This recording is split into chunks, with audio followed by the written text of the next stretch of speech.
자, 전기회로입니다. 딱 깨놓고.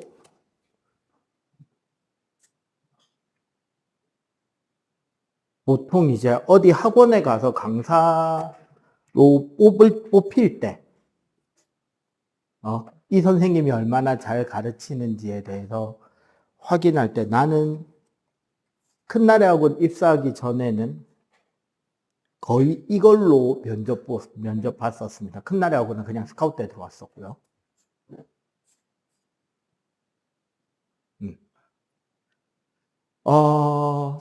전기는 일단 여러분들이 주요 개념들은 체크해 주셔야 되고요. 그 다음에 내가 수업을 설명을 안 하는 게 딱 하나 있어요. 전류계 전압계 읽는 거는 교과서 보고 네가 해라. 그거 그냥 숫자 읽는 법만 알고 규칙 한 2가지만 외우면 되거든요.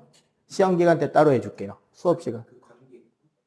아니 관계 말고 전류계 전압계 자체가 시험 문제로 나오는 경우가 간혹 있어.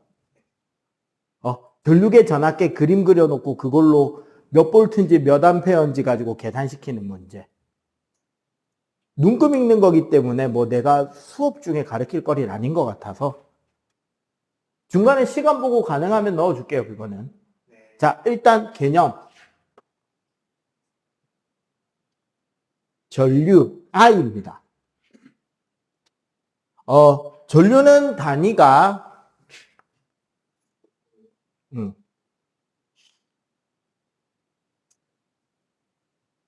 암페어예요. 전류의 정의는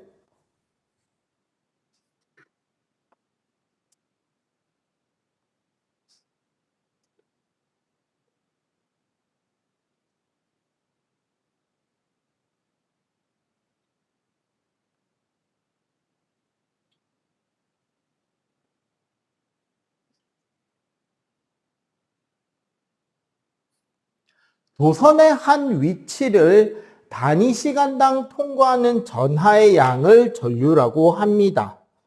이 말 그대로를 공식으로 적으면 전류라는 것은 시간당 통과한 전하량이 되겠죠. 혹은 다른 말로는 어떻게 해도 된다? 시간당 통과한 전자의 개수로 표현이 된다는 거야. n 곱하기 2입니다. n은 전자 개수, 2는 전자 하나가 가지는 전하량. 그래서 우리가 얘를 단위로 표현하면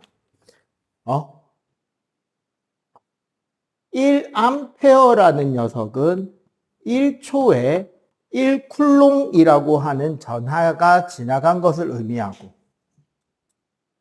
얘는 1초 동안에 6.25 곱하기 10의 18제곱개의 전자가 통과할 때를 1암페어로 정의를 한 겁니다.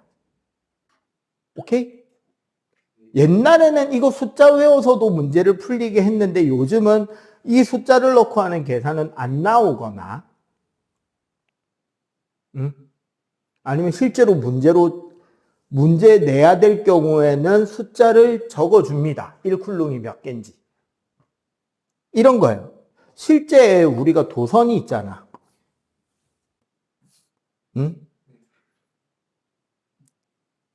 도선은 우리가 금속 원자라고 생각하겠지만 사실상 뭐로 돼 있냐면 양이온이에요. 금속 결정이라는 게 금속 원소들이 양이온인 상태로 이렇게 규칙적으로 배열되어 있는 거야. 그러면 플러스들끼리인데 무슨 힘이 생겨야 돼요? 인력이야, 청력이야? 청력. 근데 어떻게 붙어 있느냐? 얘네들이 붙어 있을 수 있게 이 금속 원자들이 양이온이 되면서 방출한 전자들이 있을 거 아니야? 네. 맞죠? 네. 걔네들이 자유전자의 상태로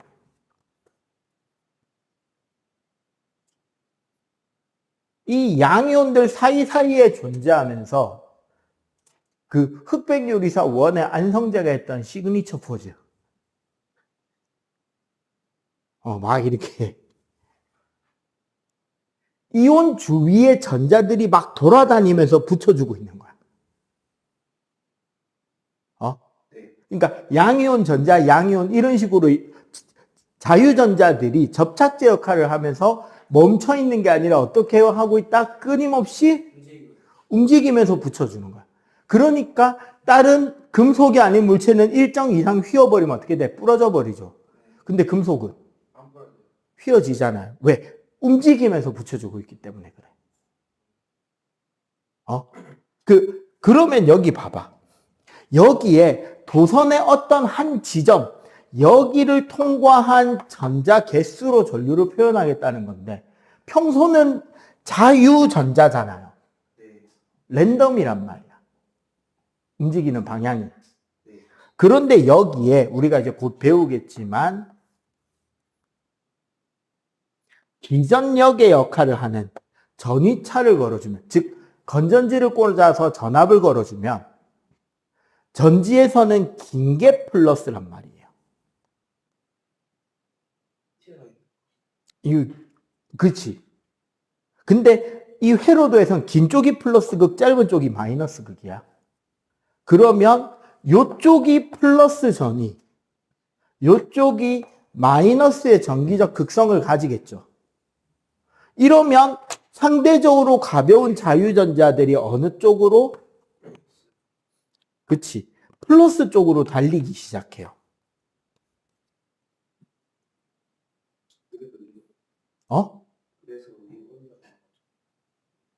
그래서 이렇게 쫙 지나갈 거 아니야, 전자들이.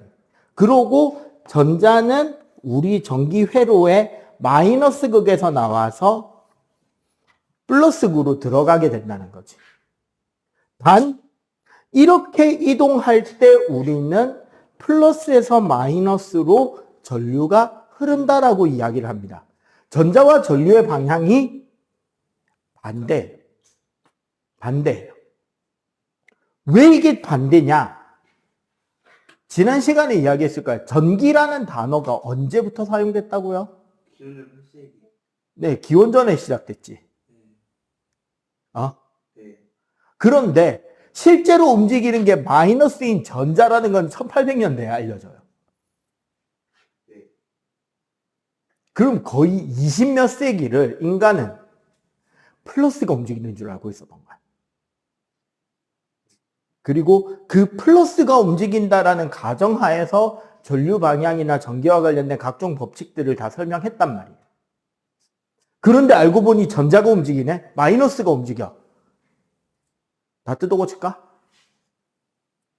두 번째, 왜 그걸 반대로 바꾸는 게 힘들었냐면 마이너스가 음수의 값이, 음의 값이 파시티브와 액티비티한 어떠한 역할을 수행할 수 있을 것이라고 믿었던 사람은 하나도 없어요.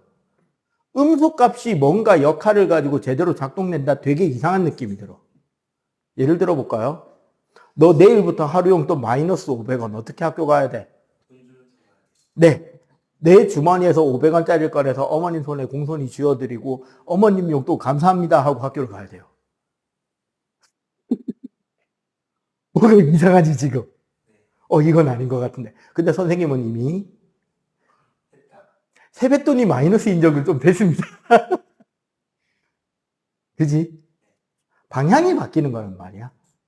그러면은 움직이는 게 전자라고 아예 모든 전류 방향을 다 뜯어고칠까? 그러면 책에 있는 내용들 다 수정해 줘야 될 거 아니야. 그러니까 그냥 전류는 플러스가 움직이는 방향 그대로 놔둬놓고 밑에 한 줄만 더 적어놓는 거야. 그러나 확인된 바 실제 움직이는 전자는 전류와 반대쪽으로 움직이고 있다. 왜 반대로 움직이는 겁니다.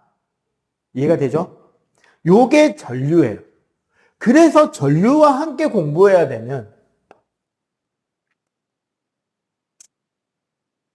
전하 혹은 전하의 양, 기호는 Q고요. 단위는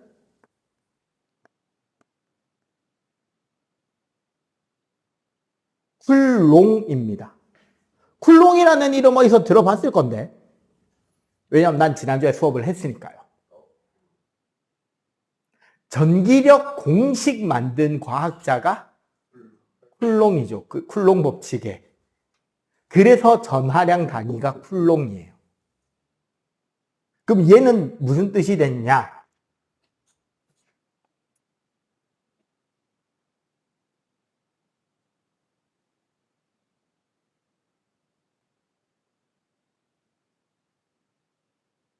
도선의 한 지점을 통과한 총 전하의 양이 전하량이 되고요.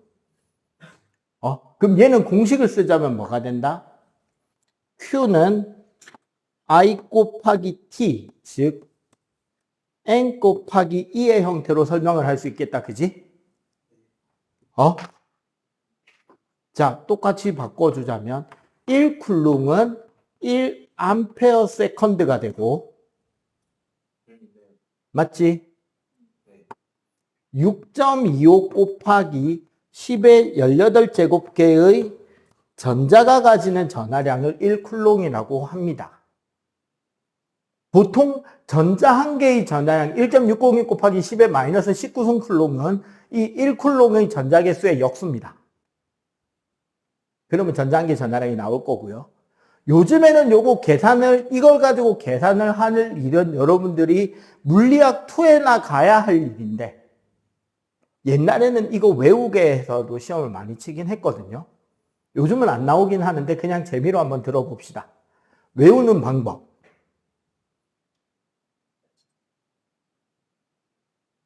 일성이 씨발 아새끼는 6.25 일으킨 18 개새끼 에미나입니다.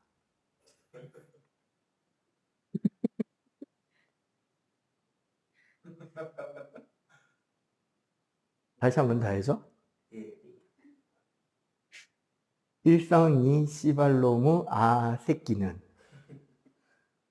6.25 일으킨 18 개새끼 에미나입니다.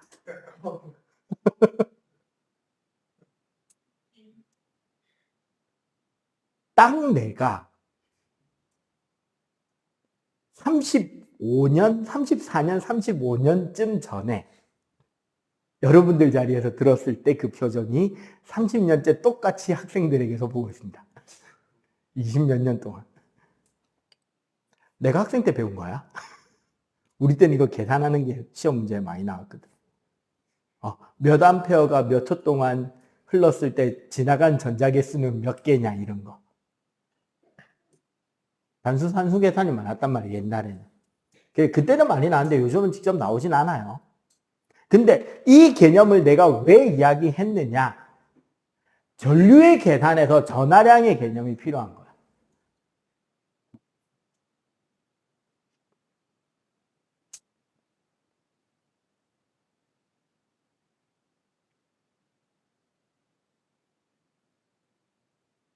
전하량 보존 법칙이라는 게 있습니다. 이게 나중에 심화가 되면 K1으로 표현하는데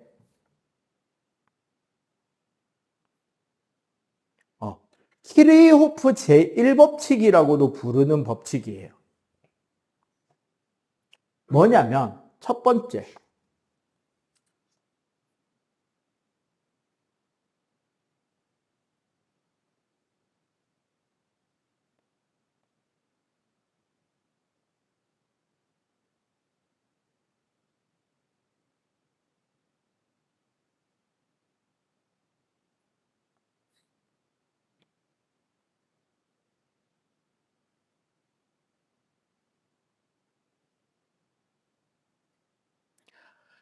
회로에서 실제로 소비되는 것은 전하, 즉 전자가 없어지는 게 아니고 그 전하가 회로를 타고 이동하면서 운반해주는 전위, 즉 전기적 위치 에너지를 쓰는 겁니다. 즉 원래 우리 전류에 3대 작용이 있어요. 전기가 흐를 때 저항을 지나가면 열이 나고요. 도선을 통해 이렇게 전류가 흐를 때 부근에 자기장이 생겨요. 그리고 이 전자들의 이동이기 때문에 화학적으로 이온과 관련된 화학 반응을 일으킬 수 있게 됩니다. 이게 열작용, 자기작용, 화학작용이란 말이야. 백열 정도에서 빛이 나오는 것도 열작용이에요, 원래. 필라멘트가 엄청나게 뜨거워지고 뜨거워진 열을 복사 에너지로 방출하는 게 빛으로 보이는 거기 때문에 LED도 그렇고 전부 다 이게 일종의 열작용에서 나오는 개념이. 근데 전자가 소비되는 건 아니라는 거예요. 전자가 줄어들진 않는다는 거지. 그리고 여기 도선에서 그림을 봐서 알겠지만 전자가 여기서부터 출발하는 게 아니라 원래 도선 내에 뭐가 꽉 차 있다? 전자. 어차피 플러스는 힘을 받아도 못 움직여요. 크고 무거워서. 그래서 전자만 움직인단 말이야. 이해가 되죠? 그런데 그 전자들이 이미 꽉 차 있기 때문에, 자, 여기 봐봐.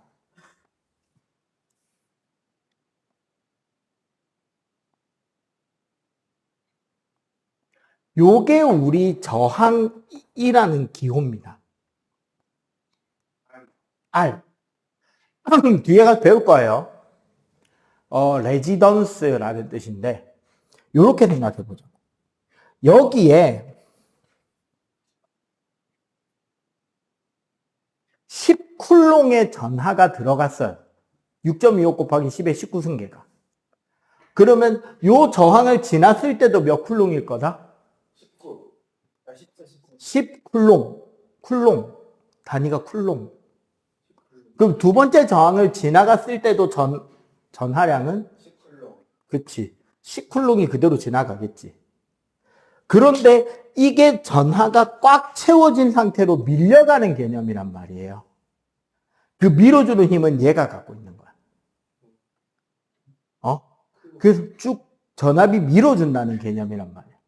그러면 이 10쿨롱이 저항에 들어갈 때 5초 걸렸다면 몇 초 만에 나온다? 5초 만에 나오겠지. 꽉 밀려가는 거야, 다 같이.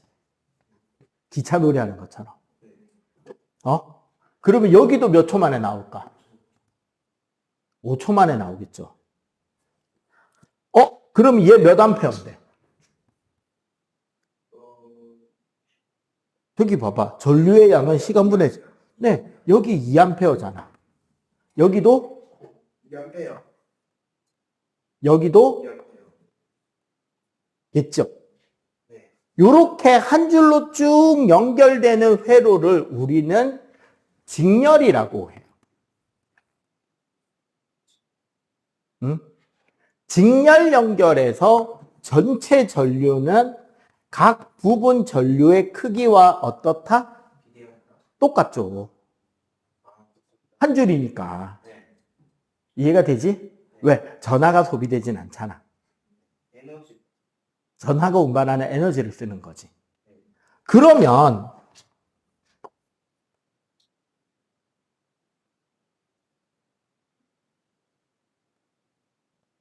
요렇게 돼 있는 거.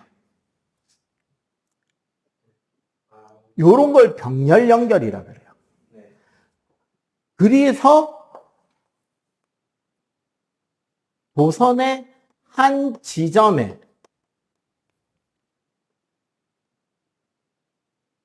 들어가는 전하의 양과 나오는 전하량은 항상 같아야 된다라는 개념이 키르호프 제1법칙이란 말이에요. 근데 이거 키르호프 1법칙이라는 거는 물리학 투에가 가르치는 개념입니다. 그냥 전하량 보존법칙이라고 알고 계시면 돼요. 그럼 요거 잘 봐봐. 여기에 10쿨롱이 들어갔는데 위쪽으로 6쿨롱이 지나갔어요. 그럼 아래쪽으로 몇 쿨롱이 지나가야 돼? 6쿨롱. 4쿨롱. 그치. 4쿨롱이 지나가야 되지. 그럼 얘네들이 합쳐서 나오니까 몇 쿨롱이 나온다? 10쿨롱. 그치. 10쿨롱이 나올 거 아니야. 네. 그럼 봐봐. 요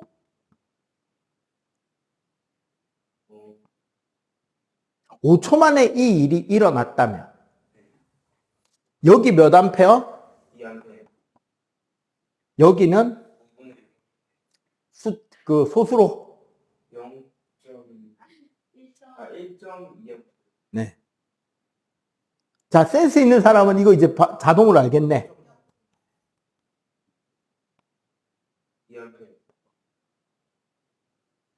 이렇게 연결되는 게 병렬 연결이란 말이야.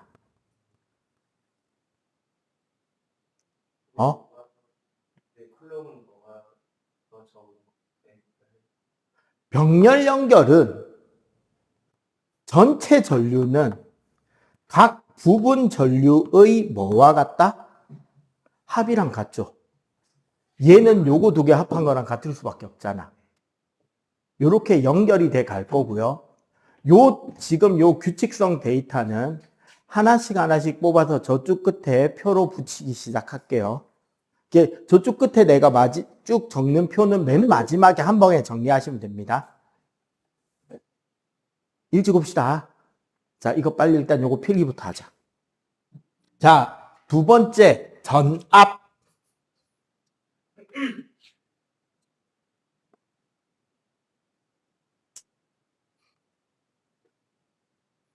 전압, V. 단위도 V. 유일합니다. 물리학에서 기호랑 단위가 같은 글자 쓰는 거는 얘밖에 없어요. 일단 내가 알고 있기로는. 그나마 굳이 우기면 하나가 더 생기긴 합니다. 힘의 종류 중에 수직항력이라는 고등과정에 가서 배우는 힘이 있거든요. 붙어있는 물체끼리 서로 딱 붙은 상태로 서로 밀어주는 힘. 작용 반작용을 만드는 그 힘의 이름을 normal force라 그래서 수직항력이라 불러요. 수직으로 서로 미는 힘. 그러니까 지금 봐봐. 내가 바닥에 서 있잖아.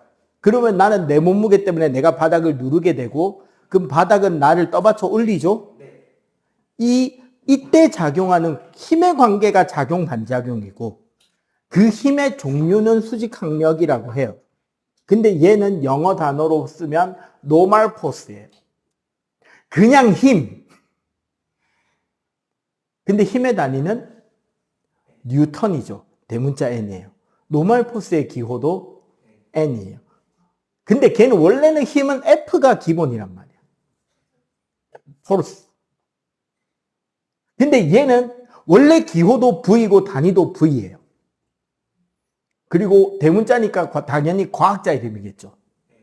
볼타라고 하는 화학 전지를 최초로 만들어낸 과학자의 이름이 단위로 남은 겁니다. 볼타 전지가 뭐냐면 비슷한 거 TV 광고로 종종 나와요. 커다란 자몽에 아연판과 구리판을 꽂아놓고 꼬마전구 꽂으면 꼬마전구에 불 들어온다는 개구라가 있죠. 켜졌다가 바로 꺼집니다. 그 계속 안 켜져요. 계속 켜져 있는 거 CG입니다. 여러 개 작은 거. 직렬로 한 4개 연결하니까 좀 보이더라. 네. 안 해봤겠냐, 내가. 자, 전압이라는 말은 전기적인 압력, 전하를 밀어주는 압력, 이런 뜻인데, 사실은 비슷한 뜻을 가진 다른 단어 2개를 포함합니다. 하나가 기전력, 하나는 전위차입니다. 기전력이라는 말은 한자로 달릴 기자에 전하 전자 힘력자를 써요. 그러면 무슨 소리다? 전하를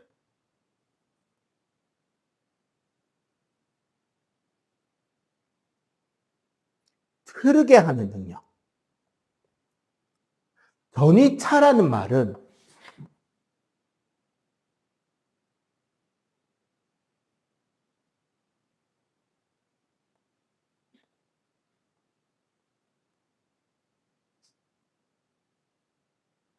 전하의 전위를 부여하는 능력을 전위차라 그러는데, 우리가 중등 과정에서 전압에 대해서 공부하는 거는 바로 이 전위차에 대한 개념이에요. 사실상.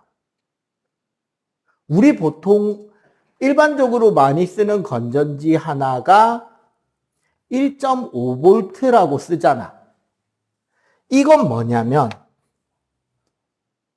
요 뒤쪽 부분, 아직 전지를 통과하기 전의 전위가 예를 들어 V0라는 전위를 가지고 있는 부분이라면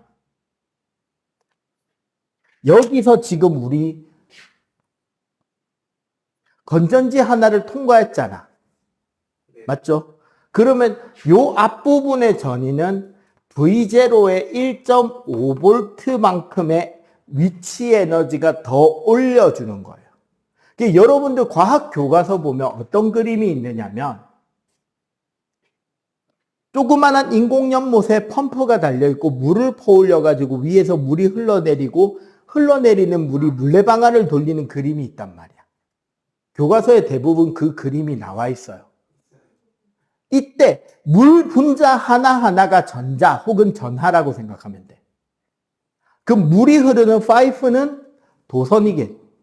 그 물을 퍼올려주는 펌프는 전지, 즉 전압의 역할인 거야. 그래서 물을 그 펌프 한 개분만큼 올리고 그 물이 흘러내리면서 물레방아를 돌리는 게 전구에 불을 켜거나 저항해서 열을 내는 장치를 설명하는 거죠. 자, 그런데 이 건전지의 직병렬 연결은 쉽게 상상할 수 있는 방법이 하나 있어요. 백화점 에스컬레이터입니다. 봐봐. 건전지를 이렇게 연결하는 게 직렬이죠. 이거는 쉽게 말하면 이거예요. 1층, 2층, 3층이 있잖아. 여기서 에스컬레이터를 타고 올라가서 에스컬레이터를 타고 올라가는 거야. 그럼 몇 층만큼 올라간 거야? 두 개 층만큼 올라가지. 한 층당 1.5V라면 두 층 올라갔으니까 몇 볼트인 거야? 3V가 되는 거죠. 이해가 돼요? 요렇게 타고 요렇게 탈 수 있잖아. 하나 지나고 하나 지났으니까. 요렇게 연결되는 게 직렬의 개념인 거야. 그러면 이 직렬은 결국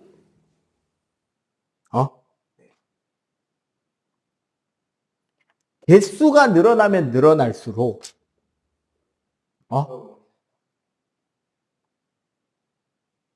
전압은 증가해요.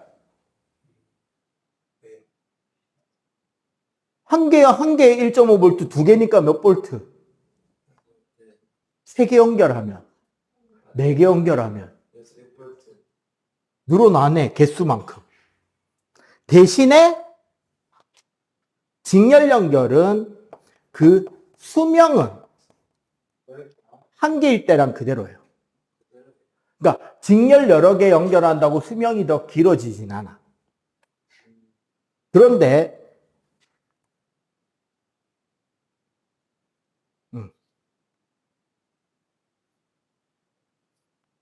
이렇게 플러스끼리 연결하고 마이너스끼리 연결한 이런 연결 방법, 이걸 병렬이라고 아까 전류 저항 연결에서도 봤죠. 같은 극끼리 연결하는 이런 병렬은 에스컬레이터로 따지면 이런 거야. 1층에서 2층 올라가는 에스컬레이터가 두 개인 거야. 그러면 내가 두 개 다를 동시에 탈 수는 없잖아. 그러면 둘 중에 몇 개만 탈 수 있어요? 그러니까 몇 개 층만 올라갈 수 있는 거야? 한 개 층이지. 1층에서 2층으로 올라간 거 아니야. 이걸 타든 이걸 타든 이걸 타고 올라가든 이걸 타고 올라가든 내가 올라간 높이는 한 개 층이죠. 그러니까 얘는 건전지를 병렬로 아무리 더 연결해봐야 전압이 같죠. 이해가 돼? 그러니까 이렇게 연결하는 병렬의 경우는 그 개수에 따른 전압은 여기 각각의 병렬이 몇 개로 연결되어 있느냐와 똑같겠죠. 얘 같은 경우는 한 개니까 1.5V가 되겠지. 그럼 이렇게 연결하면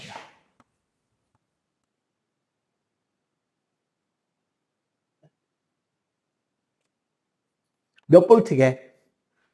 무려 건전지를 6개나 연결했는데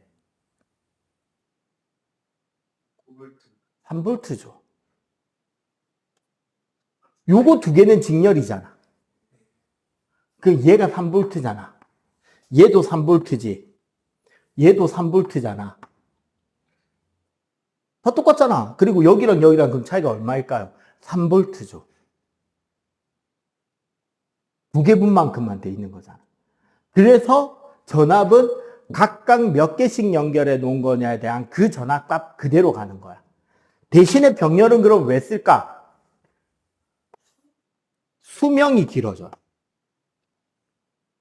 건전지 수명이. 그런 거 있잖아요. 야간 등산하는 사람들이나 광산이나 탄광 같은 땅속 혹은 터널 공사하시는 그런 위험한 데 일하시는 분들은 헬멧을 쓰고 헬멧 앞에 여기 비상용 헤드랜턴이 준비되어 있잖아요. 이 헤드랜턴은 엄청나게 밝은 빛을 내는 게 중요해요? 아니면은 내가 구조되는 그 시간까지 계속 불이 켜져 있을 수 있는 게 중요해요? 계속 키는 거. 오래 켜는 게 중요하죠. 그러면 직렬 연결해야 될까요? 병렬 연결해야 될까요? 그치, 병렬 연결해야 돼. 맞지? 그러면 큰 힘을 내고 싶으면 직렬 연결. 그 요즘도 그 미니카라는 거 가지고 놀고 튜닝하고 하나? 요즘은 이제 잘 안 하던데. 옛날 선생님 어릴 때 한번 붐이 확 일었다가 깔아앉았다가 또 한 번 더 생겼다 하던데. 그 학교 앞 문방구에 자동차 트랙이 깔려있고 거기에 건전지 넣고 스위치 키면은 트랙 따라서 막 도는 그 빠른 자동차 있잖아. 그거. 무선 조종 아니고 그냥 트랙 길 따라 이렇게 도는 거. 그거 불법 튜닝 하려면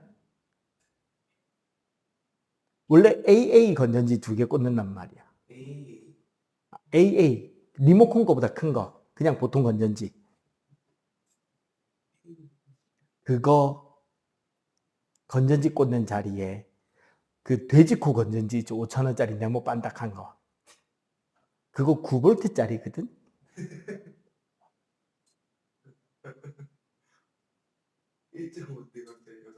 아니죠. 그 원래는 AA 건전지 2개 직렬이니까 3V짜리였잖아. 하면 안 되는 반칙입니다. 모터가 타버려요. 잘 조절해주면 훨씬 더 빠른 힘을 절대 뚜껑을 여는 걸 들키면 안 돼. 자, 요게 전압이에요. 전압은 이렇게 전하를 흐르게 하는 힘이고, 그래서 전압은 어떻게 쓰여지느냐? 직렬일 때는 전체 전압은 각 부분 전압의 합과 같고, 병렬일 때는 전체 전압이나 각 부분 전압이나 어떻다?